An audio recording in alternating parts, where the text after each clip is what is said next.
إن الحمد لله نحمده ونستعينه ونستغفره ونعوذ بالله من شرور أنفسنا وسيئات أعمالنا من يهده الله فلا مضل له ومن يضلل فلا هادي له أشهد أن لا إله إلا الله وحده لا شريك له وأشهد أن محمدا عبده ورسوله لا نبي ولا رسول بعده اللهم صل وسلم على سيدنا محمد بن عبد الله الذي أدى الأمانة وبلغ الرسالة ونصح الأمة وعلى آله وصحبه ومن دعا إلى الله بدعوته إلى يوم القيامة.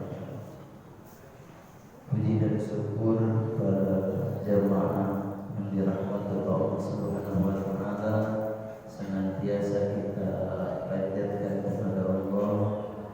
Alhamdulillah, bismillah, pada pagi hari ini kita bisa bersama-sama kembali di majelis yang insyaallah dimuliakan Allah Subhanahu wa taala, yang mudah-mudahan kebersamaan ini bisa terulang kembali di surga Allah Subhanahu wa taala.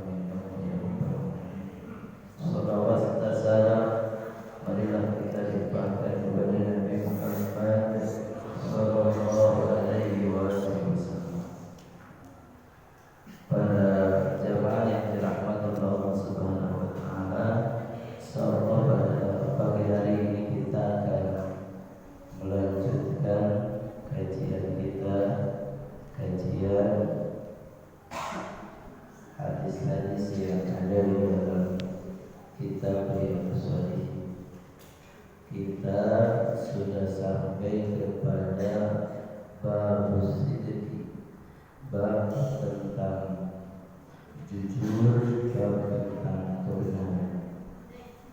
Sekarang kita akan melanjutkan hadis yang ke-55. Baik, bismillahirrahmanirrahim. Hadis yang kedua berarti kita baca. Hadis yang kedua dalam bab as-sidq. Al-thani an Abi Muhammad Al-Hasan bin Ali bin Abi Thalib qala hafidtu min Rasulillah sallallahu alaihi wasallam da' ma yuribuka ila ma la yuribu fa inna sidqa tuma'ninatun wal kadhiba ghaibatun. Rawahu At-Tirmidzi. Meriwayatkan terhadap hadis ini At-Tirmidzi, Imam At-Tirmidzi wa qala, dan berkata Imam At-Tirmidzi, haditsun sahih. Hadisnya adalah hadis sahih. Jadi dikeluarkan oleh Imam At-Tirmidzi, Imam An-Nasa'i juga mengeluarkan, Imam Ahmad juga mengeluarkan. Ini jalurnya dari Subah bin Buraidah, dari Abi Maryam, dari Abu Amr As-Sa'di. Qala qultu Hasan bin Ali ma hafidtu min Rasulillah. Jadi memang kalau hadis di dalam Sahih Bukhari, Sahih Muslim itu sudah pasti sahihnya, sudah disepakati oleh para muhaddisin, para ulama hadis. Bahkan dikatakan Sahih Bukhari itu adalah hadis yang sahih setelah Al-Qur'anul Karim, setelah Al-Qur'anul Karim. Karena memang Imam Bukhari itu termasuk orang yang tasyadud mutasyaddidin, termasuk orang yang ketat dalam persyaratan. Sebetulnya ya kitab-kitab sahih itu bukan sahih Bukhari, sahih Muslim saja. Ada kitab sahih Ibnu Hibban, ada sahih Ibnu Uzaimah, ada sahih Al-Hakim dalam Mustadraknya. Itu juga kitab-kitab sahih. Tetapi yang disepakati kesahihannya adalah ya sahih Bukhari yang pertama, yang kedua sahih Muslim. Yang selanjutnya yang memenuhi syarat sahih Bukhari, yang memenuhi syarat sahih Muslim, yang memenuhi syarat keduanya. Begitu. Nah, hadis riwayat Imam At-Tirmidzi ini juga ya sahih hadisnya. Sahih hadisnya karena Imam At-Tirmidzi juga mentakhrij hadis ini dari berbagai jalur.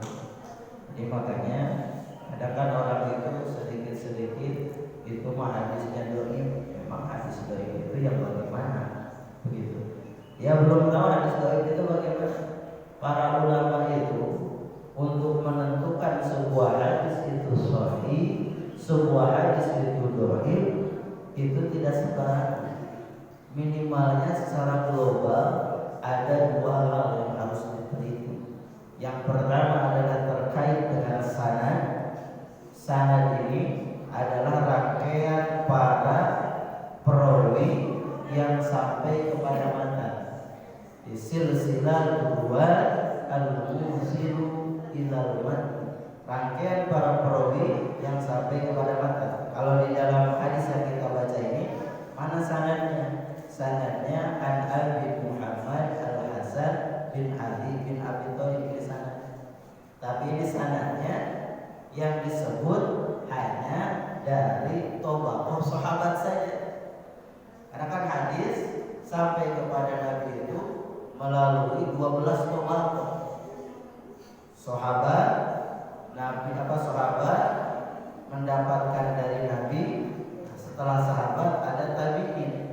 Tabi'in mendapatkan dari sahabat. Ya.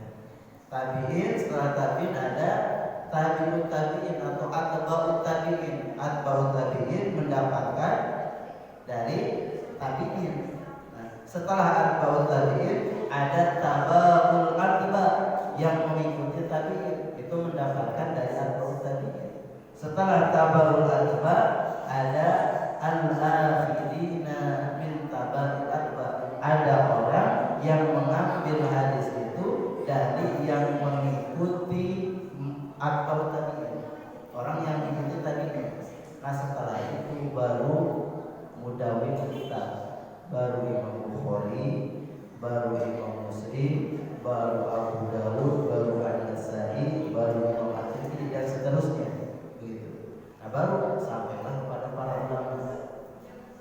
Makanya periwayatan hadis itu cuma sampai kepada eranya siapa? Ya, era Imam Bukhari, Imam Ahmad, Imam At-Tirmidzi, sampai ke sana. Begitu. Kadang memang suka ada yang salah. Kenapa sih ikut-ikut Imam Syafi'i? Bukhari saja. Imam Bukhari itu muridnya Imam Syafi'i. Gitu. Imam Bukhari itu gurunya siapa? Ahmad bin Hanbal. Ahmad bin Hanbal itu gurunya siapa? Imam Syafi'i. Imam Syafi'i itu gurunya siapa? Imam Malik. Imam Malik itu gurunya siapa? Imam Nafi. Imam Nafi itu gurunya siapa? Ibnu Umar, sahabat Ibnu Umar gurunya siapa? Nabi. Gitu. Jadi nyambung. Jadi memang Imam Syafi'i itu bukan di era Imam Bukhari. Gitu. Makanya kalau kita ngaji kitab Sahih Bukhari tidak cukup baca terjemah. Di sana ada terjemahatul bab yang merupakan konsep fikihnya Imam Bukhari. Dan konsep fikihnya Imam Bukhari itu para muhaddisin sepakat banyak mengambil dari Imam Syafi'i. Karena beliau gurunya Hanbal itu banyak bersama-sama dengan Ibnu Uyainah. Ibnu Uyainah itu dulu sering mengikuti majelisnya Imam Syafi'i. Jadi begitu caranya. Jadi memang mempelajari hadis ini sahih atau dhaif itu Ini tabi'in. Nanti tabi'innya itu sikoh tidak?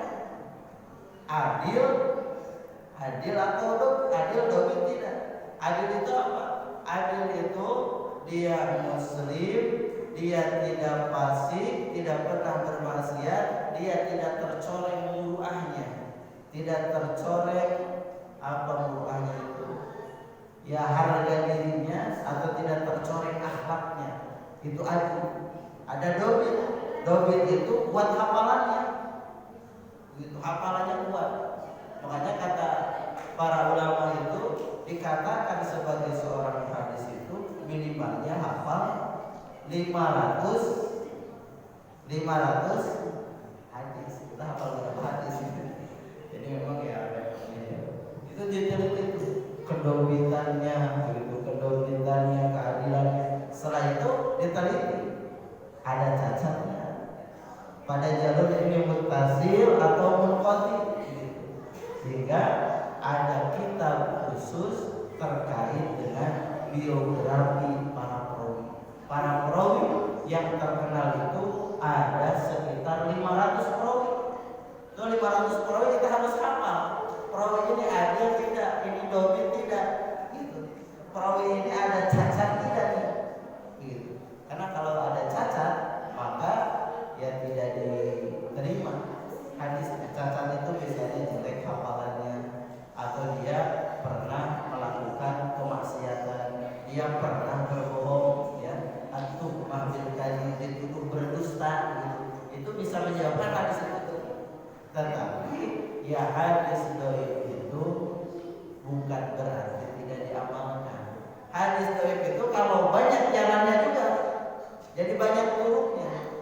Jalan itu apa? Sanadnya tidak hanya satu, ada 2 sanad, ada 3 sanad, maka itu derajatnya bisa naik menjadi hadis hasan li ghairi. Hadis yang makbul itu hadis shahih li dzati, shahih li ghairi, hasan li dzati, hasan li ghairi. Gitu. Itu hadis yang makbul, yang diterima. Selain itu memang hadis dhaif, hadis maudhu', hadis mu'allaq, hadis mursal, hadis mu'dhal. Jadi banyak nama hadis itu. Hadis mudraj, gitu ya. Nah, itu adalah hadis-hadis yang mardud. Jadi begitu. Ini sekedar pengetahuan terkait dengan ilmu hadis. Jadi tidak mudah kita mendohibkan hadis, ya.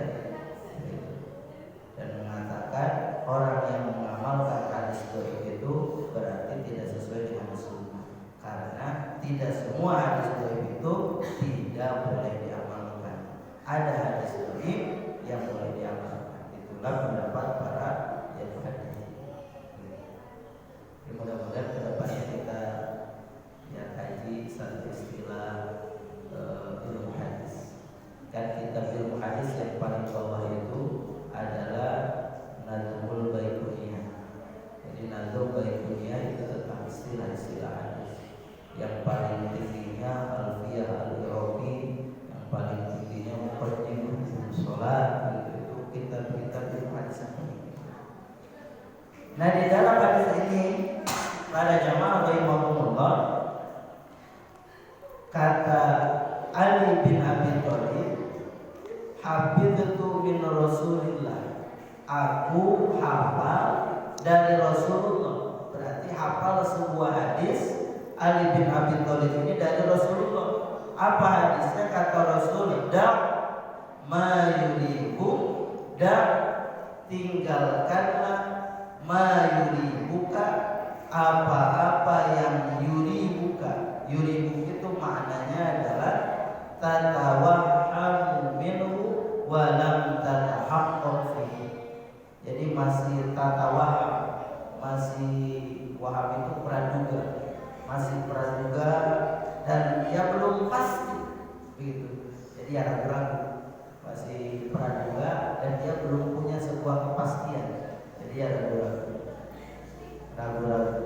Jadi kata Rasul, da ma yuribu, tinggalkanlah apa-apa yuribuka yang membuat orang ilama, menuju kepada perkara la yuribuka yang tidak membuat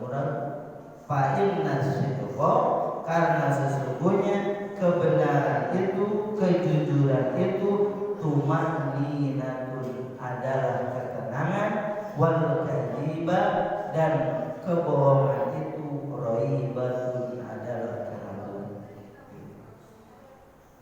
Jadi di dalam hadis ini ya, kita diperintahkan untuk aruju ilal qulub indal istibahi fama sakana ilaihi qalbu wan syaraha ilaihi sadru bahwa al-birrul halal. Jadi kita diperintahkan untuk meninggalkan yang meragukan. Kalau dalam istilah fikih itu yang meragukan itu apa? Yang subhat, yang mutasyabihat, yang ragu, itu yang meragukan. Karena al-halal bayyinun wal haram bayyinun. Yang halal itu sudah jelas, yang haram itu sudah jelas. Nah, yang meragukan itu apa? Yang subhat. Ini halal, ini haram, ini halal, ini haram. Jadi belum ada ketetapan. Maka ketika seperti itu, kita diperintahkan arruju ilal qulub, kembali kepada hati. Fama sakana ilahil qalb, maka yang membuat hati itu tenang, wan syaraha ilaihi sadr, dan membuat dada itu lapang, bahwa al-birru wal halal, maka itu adalah kebaikan wal halal dan yang halal. Fa innal khaira tatma'innu bihil qulub wa ma kana khilafu dzalika fa huwa al-ithmu wal haram. Karena yang namanya kebaikan itu akan membuat hati itu tenang. Makanya pantas kalau kata Imam Ali itu istaqtiqal qalba, minta pahala kepada hatimu. Jadi yang membuat hati tenang itu adalah yang halal, bukan sesuatu yang meragukan. Tentunya yang menilai itu adalah hatinya, hati yang apa? Hati yang qalbun salim, hati yang selamat, hati yang sehat, ya. Bukan hati yang sakit, bahkan bukan hati yang mati. Jadi bukan qalbun marid, bukan qalbun mayit, hati yang sehat yang bisa menilai. Makanya kalau ada ya sesuatu yang membuat hati tidak tenang, itu pasti bukan. Kita melakukan sesuatu, kok hati ini tidak tenang, hati ini tidak nyaman, hati ini gelisah, pasti itu adalah keburukan. Begitu, ya. Kita berbohong kepada istri, tenang tidak? Tenang-tenang saja. Atau bagaimana? Kalau tenang-tenang saja itu berarti hatinya tidak bahaya. Hatinya berarti lagi sakit. Kita membohongi istri misalnya, ya. Kalau hatinya tidak tenang, berarti itu adalah keburukan. Karena hati tenang ini mencerminkan bahwa itu kebaikan. Karena hati tenang ini mencerminkan bahwa keimanannya itu ada di dalam hati. Sehingga ya untuk melihat ini baik atau buruk, salah satunya yang kita bisa melihat bagaimana respon hati terhadap perbuatan ini. Jadi yang ragu-ragu itu harus ditinggalkan. Kalau kita ragu-ragu, bahasa lainnya ragu-ragu itu disebut syak, disebut roibah. Roibah itu keraguan, syak juga sama, keraguan, ya, keraguan. Maka kalau ada keraguan menimpa kita, segera tinggalkan. Lakukan, jangan lakukan, jangan. Ada keraguan. Makanya kenapa ada kesunahan untuk sholat apa? Sholat istikharah. Sholat istikharah itu dalam rangka apa? Dalam rangka ingin meneguhkan hati. Jadi bukan setelah istikharah itu, oh gak ada petunjuk, ya gak ada petunjuk. Nah, kalau setelah sholat istikharah hati itu menjadi tenang, hati itu menjadi nyaman, itu salah satu petunjuk. Tapi kalau setelah istikharah masih gelisah, masih ya pokoknya masih tidak tenang, masih tidak nyaman, maka berarti ya petunjuknya seperti itu. Maka ya hati lah yang nyaman. Kenapa yang meragukan itu harus ditinggalkan? Karena yang namanya asidq, kejujuran, kebenaran itu wal kadhib, dan kebohongan itu akan melahirkan keraguan. Jadi keraguan itu lebih besar kecenderungannya itu kepada bohong, sesuatu yang dusta, sesuatu yang tidak benar. Jadi lawannya syirik begitu. Makanya yang subhat itu ya sudah jelas dikatakan oleh para ulama, fa'inal halala al-mahdu la yahulu lil mu'minin bi qalbihi min hurri. Jadi yang halal, yang murni, yang sudah jelas itu tidak akan menghasilkan pada diri seorang mukmin itu keraguan. Wa man ittaqa asyubuhat faqad istabra li dinihi wa irdihi. Orang